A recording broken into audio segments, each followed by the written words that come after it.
नमस्कार, राम राम मेरे सनातनियों। तो स्वागत है आपका मेरे चैनल मेलोडियस आरती में। जैसा कि आप सभी जानते हैं कि मेरा ये जो चैनल है ये सनातन संस्कृति और हिंदू देवी देवताओं से रिलेट करता है। तो आज का जो मेरा विषय है वह भी कुछ इसी पर आधारित है। दोस्तों, जैसे कि आप सभी ने देखा होगा कि जब भी आप है ना यूट्यूब या इंस्टा या किसी और साइट पर रील स्क्रॉल करते हैं तो आपके सामने एक ना एक ऐसी रील ज़रूर आएगी जिसमें कि हमारी सनातन संस्कृति और हिंदू धर्म के ऊपर कई ऐसे फॉल्स नैरेटिव्स लोग शेयर करते हैं, जो कि आई थिंक उन्हें इस बारे में सही तरीके से ज्ञान नहीं है, उन्हें इस बारे में ठीक से नॉलेज नहीं है। दैट्स वाई वो ये सब नैरेटिव्स करते हैं, या फिर उनका कोई और मोटिव्स हो। तो वो लोग है ना हमारे संस्कृति के बारे में ऐसी चीज़ें बोलते हैं जिसके बारे में शायद उन्हें पता तक नहीं है। आई थिंक ऐसे लोगों ने कभी ग्रंथों का या फिर सनातन संस्कृति से रिलेटेड किसी भी ग्रंथ का अध्ययन किया ही नहीं है, फिर भी वह हमारी संस्कृति के ऊपर अपना ज्ञान देते हैं। तो ऐसे लोगों से मेरा यही कहना है कि जब आपको किसी भाषा और किसी विषय का ज्ञान ना हो तो अपनी राय अपने तक ही सीमित रखें। और यदि आपको किसी धर्म से कोई प्रॉब्लम है भी, आपको ऐसा लगता है कि शायद आप उस धर्म में को नहीं पसंद करते, देन आपके पास ऑप्शन है, आप अदर धर्म को सिलेक्ट कर सकते हैं।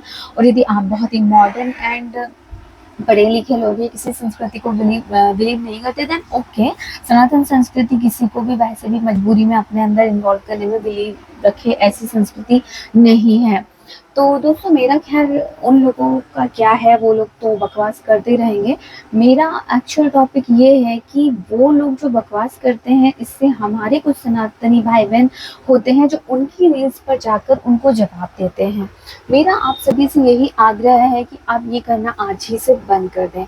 आप इन लोगों की रील्स पर जाकर जितना ज़्यादा इनके रील्स में कमेंट करते हैं, इनकी रील्स की रीच और इनके रील्स के व्यूज़ उतने ही ज़्यादा जो है बढ़ते हैं, और इनको इससे जो है साहस मिलता है, या फिर आप एक तरह से बोल सकते हैं कि प्रोत्साहन मिलता है कि बार बार इस तरह के टॉपिक्स पर फिर रील्स बनाते हैं, और इनको देखकर जो है दूसरे लोग भी इसी टॉपिक पर रील्स बनाते हैं।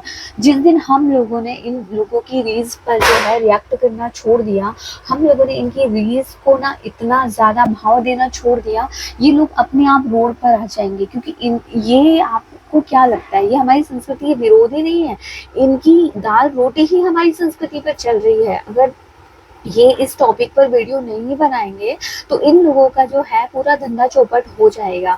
ठीक है, ये जानबूझकर इस तरह की रील्स या इस तरह के टॉपिक्स पर जो है रील्स बनाते हैं, जिससे कि जो हिंदू लोग हैं वो, या जो सनातन संस्कृति से रिलेटेड लोग जो हैं वो भड़कते हैं और इनकी रील्स पर जाकर जो है कमेंट्स करते हैं, इनको जवाब देते हैं। और इससे इनका तो कुछ नहीं बिगड़ता, इनको तो कोई फर्क नहीं पड़ता, बट इन लोगों की रील्स के रिच और कमेंट्स के कारण इन लोगों की जो रीच है वो बढ़ जाती है, उनके फॉलोवर्स बढ़ते हैं। तो हमें एक काम करना है कि यदि इन लोगों को आपको जवाब ही देना है और आपको ऐसा लगता है कि नहीं, ये जवाब तो देना ही है इन्हें, तो आप बेस्ट ऑप्शन यही है कि आप एक काम कीजिए, आप अपने खुद के चैनल पर इनके लिए जो है रिएक्शन वीडियोस बनाइए। इनके चैनल के ऊपर रिएक्शन वीडियोस आप बना सकते हैं विदाउट इनके चैनल का नाम मेंशन किए, क्योंकि हमें इनको किसी भी तरीके से ना अपने थ्रू इनको बढ़ने नहीं देना है, क्योंकि ये हमारी सनातन संस्कृति का अपमान करते हैं।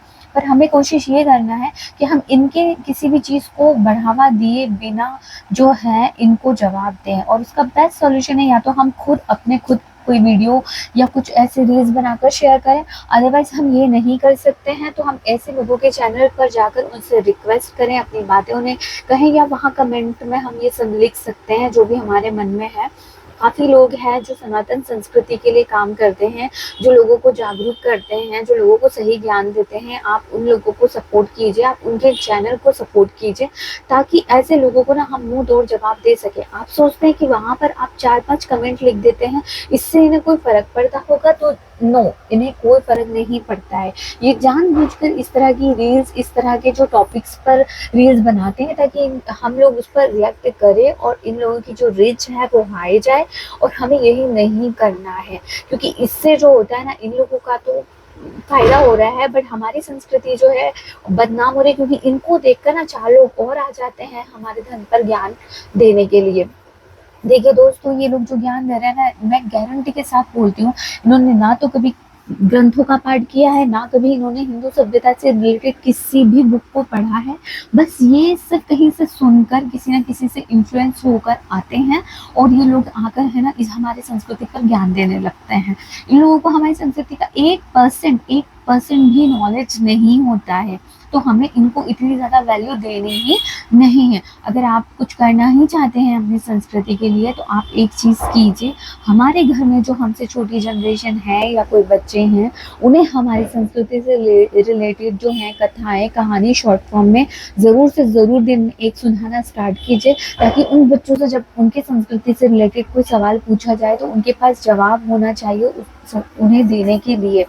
और हम एक चीज़ और कर सकते हैं कि हम हमारे बच्चों को कोशिश करें कि हम दिन में एक बार मंदिर ज़रूर लेके जाएं, हम उन्हें उससे रिलेटेड कथाएँ, उससे रिलेटेड स्टोरीज़ सुनाएँ, ताकि वो अपनी संस्कृति को ज़्यादा अच्छे से जान सके। क्योंकि इस तरह के बकवास इन्फ्लुएंसर्स के कारण कई बार क्या होता है ना कि बच्चे जो होते हैं भ्रमित हो जाते हैं, उन्हें लगता है सच में शायद ये जो बोल रहे हैं यही सच है, क्योंकि उन्होंने कभी ग्रंथों का पाठ तो किया नहीं है, उन्हें रियलिटी तो पता नहीं है।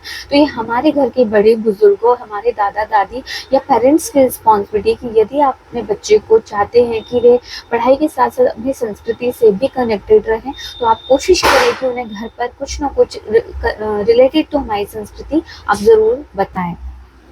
दोस्तों क्या होता है ना, पढ़ाई लिखाई हर चीज़ ज़रूरी है और मैं किसी धर्म या किसी आस्था की विरोधी नहीं हूँ, पर आजकल लोगों ने क्या है ना धर्म को धंधा बना लिया है। उन्हें पता है कि उनकी रोटी जो है इसी से सिकती है, तो कभी वो हमारे धर्म पर टिप्पणी करेंगे, वो कभी हमारे धर्म गुरुओं पर टिप्पणी करेंगे, कभी हमारे धर्म का मजाक उड़ाएंगे, जबकि इन्हें पता भी नहीं है कि सनातन क्या है, वो कितना महान है। ना जाने कितनी ऐसी प्रथाएं हैं जिन्हें षड्यंत्र बस हिंदू धर्म में जोड़ दिया गया। ना जाने ऐसी कितनी स्टोरियां हैं या इतनी कितनी ऐसी चीज़ें हैं जो सनातन धर्म की पुस्तकों में षड्यंत्र के तहत जो है डाल दी गई। पर इतना ज्ञान तो हमें स्वयं होना चाहिए कि जब हम कोई चीज़ पढ़ते हैं या कोई चीज़ को हम सुनते हैं तो हमारे अंदर भी एक दिमाग है। उससे सोच कर देखिएगा कि जो संस्कृति नारी को इतना सम्मान देती है, जो संस्कृति जो होती है वो सबका सबका भला करने की बात करती है, जब एक संस्कृति जानवरों तक को प्यार और है ना अच्छाई से ट्रीट करने की बात करती है, तो क्या वो संस्कृति कभी मानवता में भेदभाव कर सकती है? क्या वो संस्कृति कभी मानवता के लिए ऐसी कोई रीत या ऐसी कोई प्रथा का आरंभ कर सकती है जिससे कि मानव जाति में किसी भी छोटे से छोटे बालक से लेके स्त्री से लेके पुरुष तक का किसी का भी बुरा छुपा हो? ये तो सोचने वाली बात है कि लोगों ने जो कहा सो कहा, पर आप मुझे बताइए, जब आपके श्लोकों में जब आप घर में श्लोक पढ़ रहे हैं उसमें ये बात कही गई है कि सर्वे भवन्तु सुखिनः सर्वे सन्तु निरामया। जब वो एक धर्म ऐसी बात कर रहा है तो क्या वो धर्म एक तरफ इसी बात करके क्या वो जातिवाद को सपोर्ट कर सकता है? क्या वो सती प्रथा जैसी किसी प्रथा को सपोर्ट कर सकता है? क्या उसमें बलि प्रथा जैसी कोई रीति हो सकती है? जो ईश्वर स्वयं जानवरों से प्रेम कर रहा है, जब भी कोई अवतार ले रहा है उसमें किसी न किसी जानवर को जो है अपने पास रखता है और उसके साथ प्रेम पूर्वक व्यवहार कर रहा है, क्या वो हमें बोलेगा कि आप ऐसे किसी जानवर की बलि मुझे दो? जब उसने कहा ये संसार, ये सृष्टि मैंने बनाई है, ये सब मेरे हैं, वो जल को, पृथ्वी को, हवा को, पानी को, सूर्य को, सबको अपना मानता है, तो क्या वो किसी ऐसी इंसानों में भेद करना सिखाएगा हमें? क्या वो किसी ऐसी प्रथा को सपोर्ट करेगा जिसमें कि मानव जाति या मानवता का विनाश हो, जिसमें मानव जाति और मानवता का हनन हो? नहीं दोस्तों, नहीं। ये सब एक छलावा है और मैं आपसे यही विनती करूंगी कि आप अपने घर में अपने जो बच्चे हैं उन्हें ज़रूर ये बताएं कि ये किस तरह का षड्यंत्र है, क्योंकि आपको सिर्फ और सिर्फ अपनी संस्कृति से भ्रमित करना है, आप लोगों को आपकी संस्कृति से दूर करना ही इनका मकसद है और कुछ नहीं। बस इसी आशा के साथ मैं आपसे विनती करूंगी कि यदि कोई भी सनातन विरोधी, कोई भी सनातन अगेंस्ट कोई भी ऐसी रील्स या कोई ऐसे शॉर्ट्स आपके सामने आते हैं तो उनको आप वहीं पर रिएक्ट ना करके ऐसी रील्स को इग्नोर करें। और यदि आपको लगता है कि नहीं बहुत ज़्यादा है ज़रूरी किसी बात पर, किसी टॉपिक पर जवाब देना, तो आप स्वयं अपना खुद एक वीडियो बनाएं और वहाँ पर पोस्ट करें, उसको जवाब दें, ना कि उसकी रील्स में जाकर कमेंट करें, क्योंकि इससे उस इंसान का फ़ायदा हो रहा है और जाने अनजाने में हम लोग जो है उसका बेनिफिट करवा रहे हैं। और ऐसे आज 4 हैं तो ऐसे कल 100 खड़े हो जाएंगे, क्योंकि हम कहीं ना कहीं उन्हें आगे बढ़ा रहे हैं, हमें उन्हें आगे नहीं बढ़ाना है। यदि आपको सपोर्ट करना ही है तो ऐसे लोगों का कीजिए जो आपके धर्म के लिए काम कर रहे हैं, जो आपकी संस्कृति का सही प्रचार कर रहे हैं। लोगों में दुष्प्रचार है उसको वो लोगों तक सही तरीके से पहुंचा रहे हैं कि नहीं, क्या सही और क्या गलत। बस इसी आशा के साथ मैं आपसे विदा लेती हूँ। धन्यवाद मेरे चैनल पे आने के लिए। यदि आप मेरे चैनल पे नए हैं तो प्लीज़ मुझे भी सपोर्ट करने की कोशिश कीजिए। आपका सपोर्ट मेरे लिए काफ़ी महत्वपूर्ण है। धन्यवाद। आप सभी का दिन शुभ मंगलमय हो।